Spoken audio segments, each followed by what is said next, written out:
احنا حول هذا الموضوع اللي جرى بين قواتنا وبين القوات العسكرية وبين الجيش كت احنا كوجهاء منطقة. قواتنا العسكرية هذه هي احنا بالبداية حررنا هذه المنطقة بأدماء الشهداء بجهود بسيطة. فاليوم احنا نقف صفا واحدا كمجتمع مدني مع قواتنا العسكرية، وندعم قواتنا العسكرية، ونطلب من المجتمع المدني انه يقف مع هذه القوة العسكرية اللي هي وحدات مقاومة السنجار. احنا حررنا منطقتنا وقدمنا شهداء. فاليوم احنا مو مشان امور سياسية او قائد عسكري ساكن بربيل يجي يسوي مشكلة بهاي المنطقة، أو يكون مدفوع لجهة سياسية، أو يكون مدفوع لتركيا. فحنا تضحياتنا اللي قدمناه ودماء شهدائنا ما نتخلى عنه. فنطلب من الجهات المعنية إعادة النظر بهذا الموضوع، رغم أنه الأمور هدت بشكل نسبي بسيط، وما هدت الأمور أمور عفوية، ألا يعني مثل ما تقول مثل ما يقول صارت العين الحمراء. فبنفس الوقت المجتمع المدني مطلوب منه يقف مع هذه القوات العسكرية. بنفس الوقت عندنا مقرات بأم الديبان، فلازم هذه ما تظل قوات عسكرية داخل أم الديبان، الجيش يشوف له مقرات ويطلع خارج المنطقة هذه، ففي سبيل ما يصير مشاكل. بنفس الوقت مقاتلين اللي هم موجودين لازم انه يكون ما ننسى صبرهم وجهدهم رغم الاشاعات اللي صارت ورغم الناس المغرضين اللي قاموا يشوشون على هذه المنطقة. فحنا كمجتمع مدني مطلوب مننا تنظيم نفسنا، ومطلوب مننا مؤازرة هاي القوات، ومطلوب مننا دعم قواتنا هذه الموجودة، ومطلوب مننا أنه يكون أكو تنسيق بين الجهات العسكرية والجهات المدنية لدعم هذه القوات.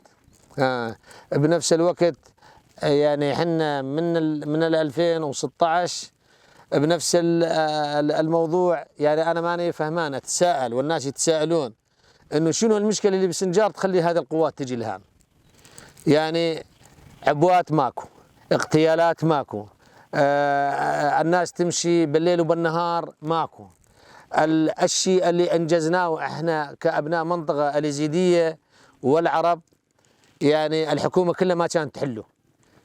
اليزيدي قام يجي ينام عند العرب، والعرب قاموا يجون يفوتون للمجمعات والمناطق سنون وخانصون، رغم انه ما كانت المشكله هاي تنحل والحكومه كلها ما كانوا يفكرون بها اصلا. فاحنا كمجتمع مدني وتنظيمي احنا نظمنا نفسنا بنفسنا وحلينا مشاكلنا العسكريه ومشاكلنا السياسيه ومشاكلنا الاجتماعيه. فكل انسان يريد يسوي مشاكل بسنجار هذا الشخص مدفوع من جهات ثانيه، لأنه سنجار آمنة. اليوم أدري خلي يقابلون المسؤولين كلهم شنو المشكلة اللي تخلي يصير هالشيء هذا بسنجار يعني. فهذا يدل على أمور سياسية مدفوعة، بس هذا يدل أنه أكو أمور سياسية وراء هالشيء هذا. فحنا موجودين، يعني موجودين أهل المنطقة، أهل مكة أدرى بشعابه، يعني من 16 وحنا موجودين. يعني لا صارت عبة، لا صارت كذا، لا انخطف شخص، لا انقتل إزيدي، لا انقتل عربي بهاي المنطقة. فشنو المشكلة؟ فهذا يدل على أنه أمور أكو جنات سياسية هي تحرك هاي المشاكل اللي جرت بالمنطقة. بنفس الوقت يعني أنا كشخص وجهة نظري أنه أنا نطلب من الحكومة المركزية أنه الضباط اللي يكونون موجودين هان ما أريدهم يكونوا ساكنين بكردستان، خلي يجيبون الضباط من الجنوب، من المناطق الجنوبية، بس يكون ضابط ساكن بكردستان. والله ما يعني معروفة أمور سنجار ومعروفة أمور كردستان. فإحنا كمجتمع مدني نقف مع قواتنا العسكرية وضد العمل العسكري، ولا نقبل أمور عسكرية تصير بهذه المنطقة، ولا نقبل فتنة تصير بهذه المنطقة، وحنا سعينا بكل جهودنا ضد هذا الشيء. فأرجع أطلب أنا من أهل المنطقة أنه يقفون مع قواتنا العسكرية اجتماعيا، سياسيا، إعلاميا. فإحنا أهل المنطقة حنا منظمين نفسنا، وقدمنا مئات الشهداء بهذه المنطقة. فاليوم ما نتخلى عن هذا الشيء بهالسهولة. فإذا الحكومة تريد أن مو قبلانا بنا أهل المنطقة تيجي ترحلنا على غير دولة، أما أنه نرمي السلاح مشان تجينا داعش ثاني مرة، هذا الأمور صعبة يعني. عيالنا صار لهم 4-5 سنين مقاتلين ولابسين بهذه القوة العسكرية، وكانوا لازمين هم والجيش مع بعضهم، يجي الجيش ثاني مرة يقدر بهم وهم نايمين مع بعضهم. هذه اسمها قدر. اليوم إذا أكو أمور لازم يكون أكو تنسيق، لازم يكون أكو أمور ترتيب. فهذا هو اللي مطلوب مننا، مطلوب من المجتمع المدني هو اللي يآزر القوة العسكرية الموجودة هنا. فإحنا كمجتمع مدني مع قواتنا العسكرية ومع قواتنا السياسية ومع تنظيمنا.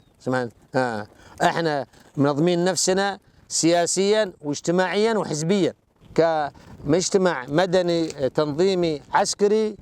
ما نفرط بدماء شهدائنا وبدماء وتعب عيالنا اللي ساهرين وتعبانين بهذه العسكرية مشان يجي ضابط مدفوع من غير جهة.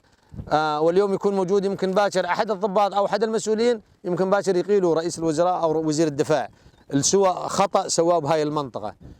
فحنا مجتمع ما لازم أنه نتبع بأجندة عسكرية، حنا تنظيمي سياسي.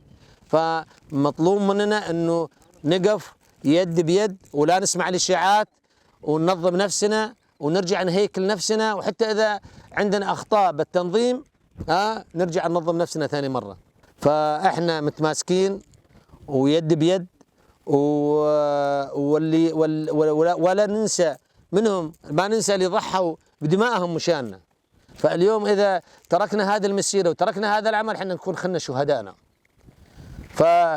يعني بهذا الأسبوع احنا قدمنا 3 شهداء أو شهيدين من أعز الرفاق اللي موجودين. فاليوم احنا إذا ما كملنا هذه المسيرة معناته احنا خلنا دماء شهدائنا. نطالب الحكومة العراقية ونطالب القادة العراقيين ونطالب رئيس الوزراء، نطالب قادة اليبشة بالحل السلمي في سنجار، لأن سنجار منطقة آمنة، وعلى مستوى العراق والعالم آمن منطقة هذه المنطقة. ما نريد حروب، احنا ما نريد حروب، احنا نريد الحل السلمي بين الحكومة العراقية وبين اليبشة. اليبشة أولاد المنطقة العربية والمنطقة اليزيدية، والجيش العراقي إخواننا وهم عراقيين وكلنا عراقيين. وإذا صار أي صراع في سنجار فالصراع عراقيين ما بينهم، وإحنا عانينا ما عانينا في زمن في 2014 ما عانينا، والعالم خايفة أن تعوف بيوتها، والعالم محتاجة والعالم متدمرة. وإحنا نطالب الجهات المعنية أن تدخل، نطالب رئيس الوزراء عدم أي حرب في سنجار، والكل الحشد الموجود من اليبشة كلهم عراقيين، والجيش العراقي كلهم عراقيين، ولا نريد أي عراقي يتعذى في هذه الحرب. وشكرا.